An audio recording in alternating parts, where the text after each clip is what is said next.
Welcome to the Get Published podcast, sponsored by Brodie Consulting Group. To get more information about our coaching, publishing, executive ghostwriting, and podcast production services, go to getpublishedpodcast.com. Hello, I am Paul Brodie, and thank you for joining us for another episode of the Get Published podcast, where we help authors get published with a proven system that works. And today, in celebration of our 600th episode, that is right, this is episode 600, we are going to go a little bit off script, and we're going to be talking with a good friend of mine. He's also a strategic partner. I introduce to you Mr. Ray Brehm. Hey, Paul. Awesome to be here. 600. I could have sworn like a week ago you interviewed me and I was 356. So I don't know how you get those done. And we're going to have to talk about that sometime on my podcast or video interview or something, because that's amazing. Well, it's all about systems and processes. And it was funny, we had Rob Kosberg on for the 500th, and I know that I think he was on your summit, or you were talking with him about yours. And that's just funny. It seems like that was only a few weeks ago. And here we are, episode 600, and we are thrilled to have you. And again, no script today, but we are going to talk a little bit about our virtual summit journey. So you and I have both had a couple of summits now that we've had the opportunity to do, and I really feel, and especially in regards to our interview that you and I just did for your summit, is that, book publishing is a great way to get started. But I do feel if I was to do something different, that I may actually start with doing virtual summits first, and then potentially taking that content, which of course was an idea that you mentioned as well, and taking that content and turning that into my first potential book, to be able to leverage myself with that sphere of influence. What are your thoughts? Yeah, I couldn't agree more. I mean, I've kind of made my way into the book launch niche, and, that's great. Once you kind of figure that out, it's, I can kind of do it, build a checklist in my head and help clients with that. But, when I did my first solo book and I hit bestseller, there's this myth we tell ourselves, and there's a lot of gurus out there who aren't dispelling that myth, and they should be, in my opinion, but they're not. And so we're doing it right now. I remember being so pumped. I got the orange bestseller banner and all that, and I ran into the shower, took my laptop and nearly shoved it in the shower, nearly got it wet to show my wife the banner. I was just like so pumped. I'm like, I've made it. This is it. Here comes the passive income. And then 2 weeks later, complete opposite feeling. Like, what's going on? Why am I not ranked high anymore? Why am I not making money? Why am I selling one book a week? What's going on? And because I had the wrong idea about books. And, books are really for authority, for marketing, and really a sales letter, if you will. It's you're teaching, but you're getting people introduced to you. But we all go into it thinking, at least everybody I know goes into it thinking this is going to be the thing that builds my email list and connects me with influencers and makes me money, and I've made it. And that's not the right role for your book. But the really interesting thing I've discovered recently, and I think you too, is there is something that does do that for you. And that's summits, and that's just another feather in your cap, if you will. It's a different role, but it's something you can invest. If you invest in a book launch, and this is why I think you and I are saying you should really do a summit first, because you can potentially earn back any money you spend for advertising or having it done for you, or partners, or anything that or people to build pieces and create books and playbooks and all that kind of stuff. That doesn't come when you do a book launch. You're expecting to lose money. The summits, it's not the same. You really build these incredible connections with influencers. You build your email list much more rapidly than a book. I mean, it took me 2 or 3 years to get 300 people on my email list with I don't know, probably adding a couple books a year. And the very first summit, it was like 3,000 emails in a week. And and meanwhile, the reaching out to influencers, that's always scary, especially like, hey, influencer, you don't know me, but could you promote my book? There's no incentive. But getting on an online summit that's a permanent marketing mechanism for these influencers and the ability to share it and make affiliate commissions, uh, that's a totally different ballgame. And almost everybody you're going to ask to be on your summit already knows that that's a valuable thing for them to invest 30 minutes of their time for.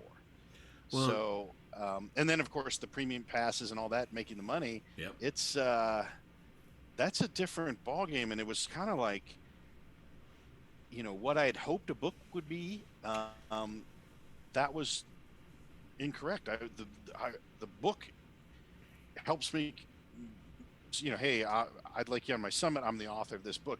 That gives me the authority. That gives me a way for people to passively interact with me and learn about me and see if they like me to get more.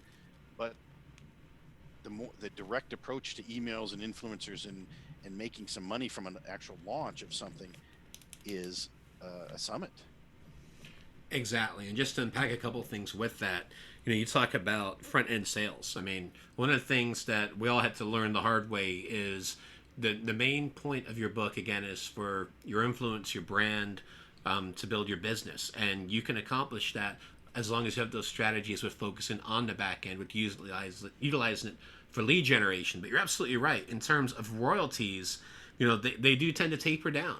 And it's not like the old Kindle Gold Rush that was happening years ago, where you could make thousands upon thousands with the royalties. There's just too many books out there right now. There's millions of books out there, and they all want to be that next great novel, so to speak, but few ever get that opportunity. And the thing with summits is the fact that you can generate a tremendous amount of money on the front end with selling those premium passes. And one of the strategies that you and I did, because the first summit I did was with Hey Summit, did it myself, learned a lot of lessons, some good, some not so good. And then as you and I were collaborating with your first summit, and then when we teamed together to kind of be our version of the Mega Powers, where we were able to create the second edition of my summit, we improved the tech, improved the registration page, improved the email sequence, and it really took things to the next level, where we had the same summit that we're basically doing a second edition of, and then we had a series of interviews about building your author business during COVID-19, and we were able to just blow the numbers off the door because we were able to generate a lot of revenue on the front end with selling those premium passes. And this wasn't small amounts. I mean, it doesn't sound like a huge amount, obviously, with being, I think we're selling it for like $67 per person. But the thing is, when we sold that prior to the summit, it was a 15-minute limited time offer, but we sold a ton of those suckers. And the thing is, those $67 transactions, they add up. And especially compared to maybe $3 for a Kindle version of your book, where you're selling them for $67, you have your affiliates promoting the summit, and you're making $33.50 for each of those sales. Well, when you get 50 to 100 of those sales, those numbers add up very quickly. Yeah, that's I recall for mine, I thought, if I can just make $1,000 or $1,500 or $2,000, that's the stretch goal, let's say. I've paid for my investment, at least learning about summits, and then the next one will, start bringing in profits. And that was not the case at all. It was way over that, way over into five figures. And that, I just couldn't, it just started happening. And it was like, you get the email every time a sale came in. It's like, and we use Kartra, and it was, it's like, it tells you if it's your sale or a partner. Didn't even matter, because the partner, most likely it was somebody you wouldn't even know. And there was just like the partner saying, here's a friend of mine giving you, $33.50 or whatever it was, to get the recordings of your this summit you put together, and it was like, oh my gosh. Um, it was just kind of like, it just became comical, the number of emails that were popping in. And I just, in the new normal now, I just walk out of my office into the kitchen and tell my wife, got another. And it's, it, interestingly too, there's, now you've got the entire world has been exposed to online learning Mm-hmm. and communicating more online, consuming more content online because everybody's home and everybody's working from home or just home and on the internet and learning that there's all these summits out there. So it's it's pretty cool. And you know, the other thing is, think how long it would take you. So my most recent summit's 45 speakers, 45 interviews, anywhere from probably 30 minutes to, there's one that went an hour and a half. I mean, but most of them around 30 minutes, 30, 40 minutes.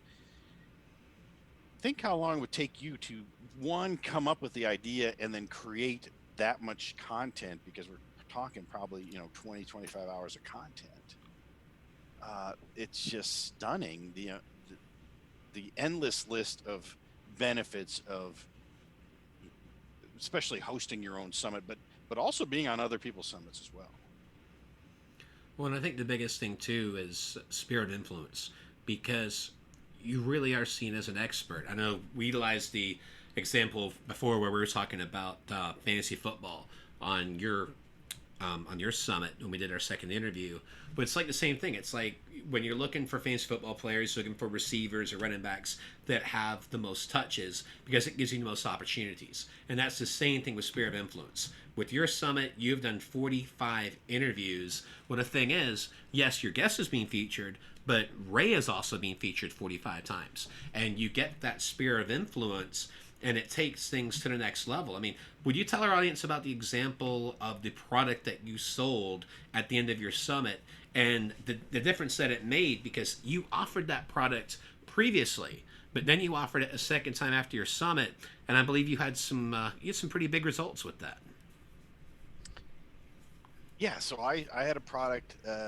It's called the Co-Author Project, but you get on a book and we do launch a book together. It's an anthology book, but um, and I ran it about 45 days before my summit, and it was like a 6-day email campaign.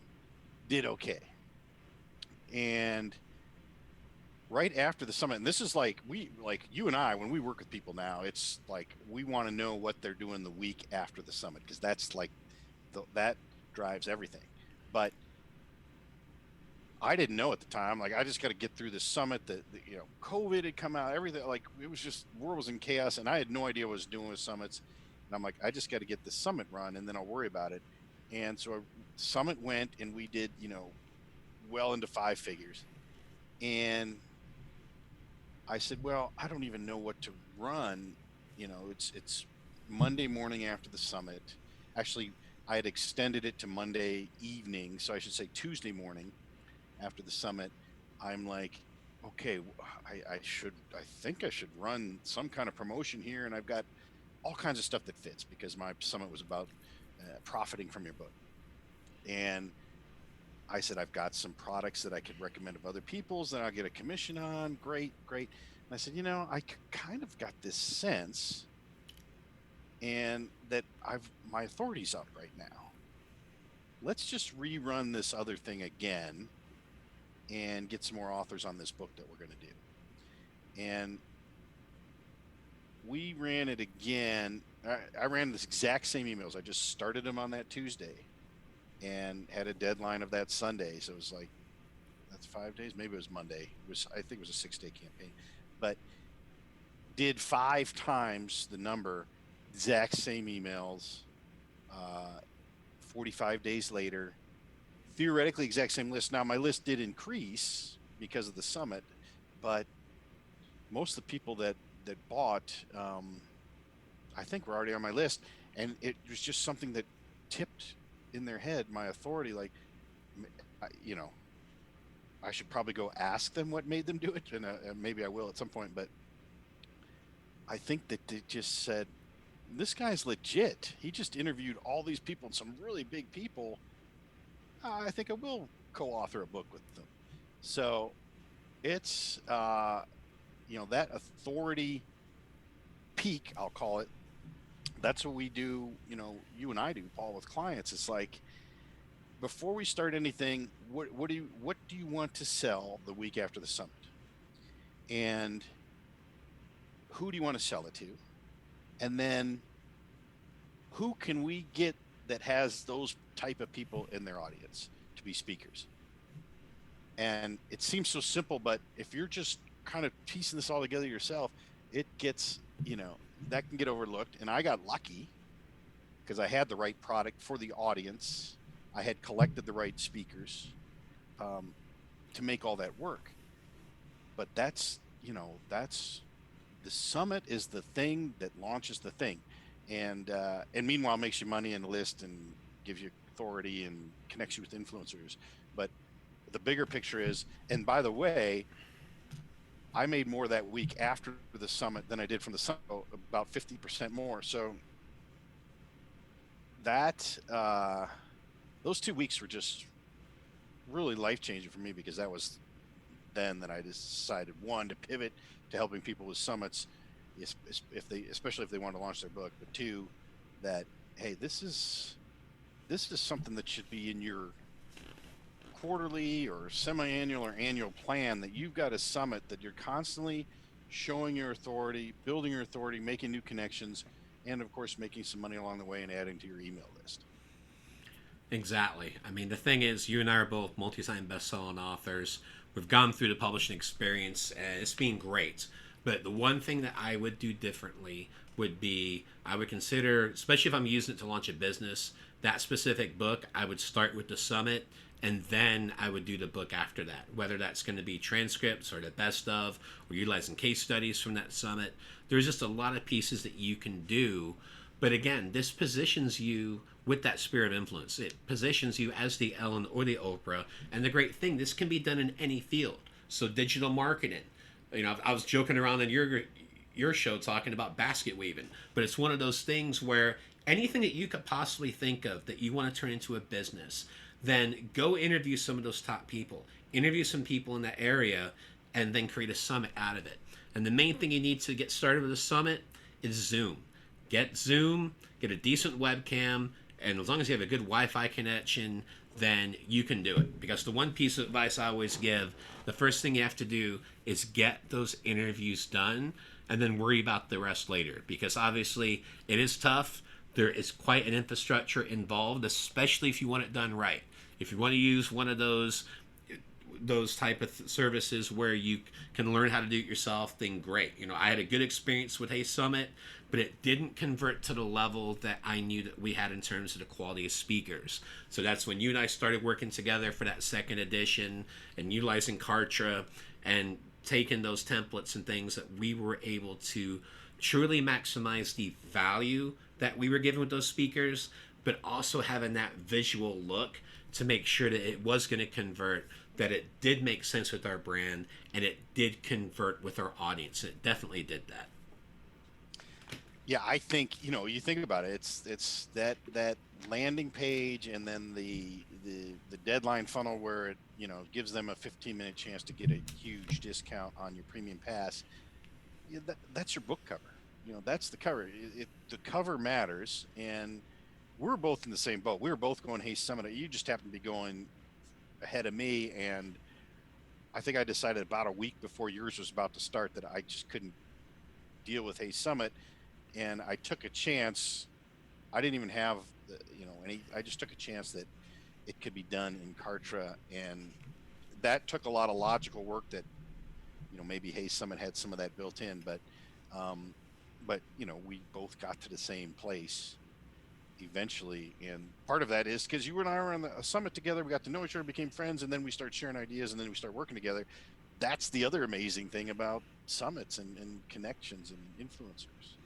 Exactly. And I think that's the main thing. And the one main message I wanted to convey in this interview today was the fact that there's a lot of ways that you can utilize to take your business to the next level. I still believe books are the best foundation that you can have, but if I could do things a little differently, I would start with the summit first, and then the book would be the next thing, just because I really see this as a way of the future. That's why you and I have teamed up. We're now helping people. In addition to the publishing company, we've offering done for you virtual summit services where all you have to do is do the interviews.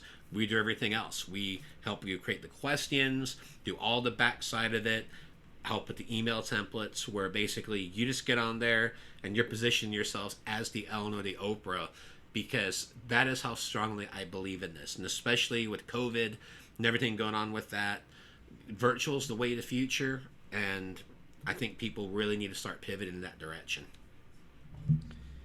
Well, you just look at all the people that now are real. Like, there's major corporations here in the U.S. that are like saying, you know what, you guys were more productive while we were stuck home with COVID. Just stay home and work from home. And so there is a whole new norm, and there's arguably a positive side to it, is that people are now learning. Companies are learning people to work from home. People are learning to work from home. People are equipping themselves with the tech and the high-speed internet and so forth to work from home. But also, they've learned to consume from home. They've learned to that there's this whole world out there, and man, now's an opportunity for everybody listening to reach those even more people. And man, I don't think there's any better way to do it than a virtual summit. Well, Ray, I've really enjoyed this interview. I do want to ask, what is the one main piece of advice that you would give to people going forward, and especially for those aspiring authors, or even for those first-time authors? They already have the book out there, and now they're thinking, what's next? Well, that's the whole purpose of my summit that I've just done, is what's next. And here's the thing. Many of the things we learned, obviously we're really high on summits. I interviewed somebody on the summit, the second round, that purely was a curator of content and has made an incredible living that way. Carrie Richards of InfoStack. And it convinced, like, that interview solidified with me the idea of virtual summits, because even if you don't know what to do next, the summit can provide that for you. It can provide you with content. You could take the whole thing and turn it into a masterclass. You put it on Evergreen. But by doing the summit, I figured out what my next thing was. I actually, you and I kind of both pivoted a little and said, this is so powerful. And because we did a summit, because we talked to so many people, I basically got firsthand knowledge of everything you could do for profiting from your book after the fact by hosting Book Profit School. And after I analyzed all those, the summit piece was the one that's stuck. So even if you don't even know what you want to do, you could host a summit, and it's going to give you ideas and connections of people who can help you do what you want to do. And like you and I've talked about, there's plenty of people in that summit that would want us to provide done-for-you summits for people, for their audience. So the best thing you can do is not get overwhelmed by it. Just decide you're going to do a summit. It could be a 10 to 15 person summit, could be 30, 40, whatever you want it to be.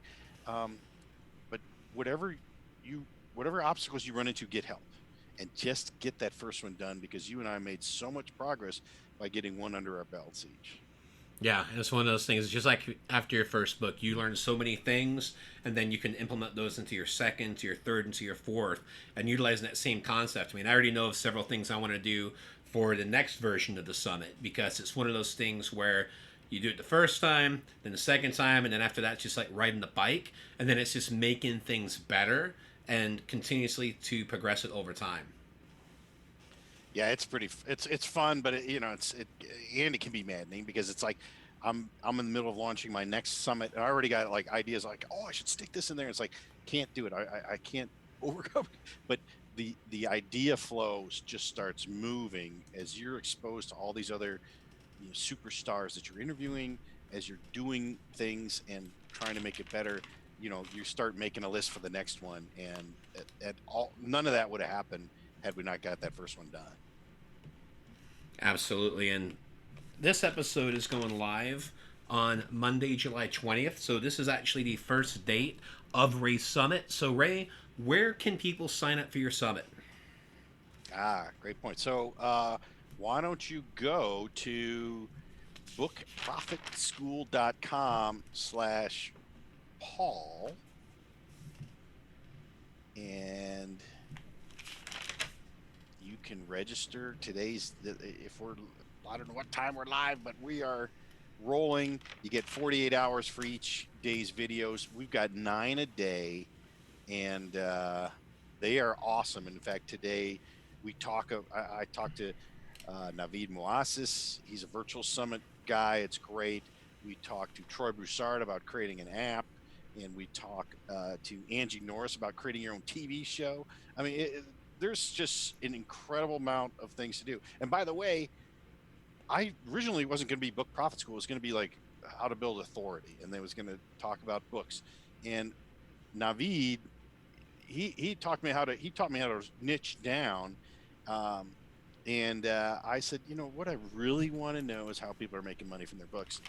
And that niching down made this so much more of a unique concept that it actually brought more people in. So the idea of niching down, it is an awesome idea, and it will actually bring more people in most cases to your summit and to your ideas, and it will help you make a more unique experience for people. Well, as we mentioned, guys, his summit starts today. It'll run through the end of the week. I am actually on there, I believe, on Wednesday, and then we did the bonus interview on Friday. So I'll be on there a couple times talking about publishing and also talking about virtual summit. So Ray, as always, thank you once again for being on the show, and I wish you all the best in your author journey ahead. Thanks, Paul. Thanks for having me on the 600th edition. It's amazing. Thanks again for joining us today. To learn more about how to get your book published with a proven system that works, grab a free copy of my book at getpublishedpodcast.com.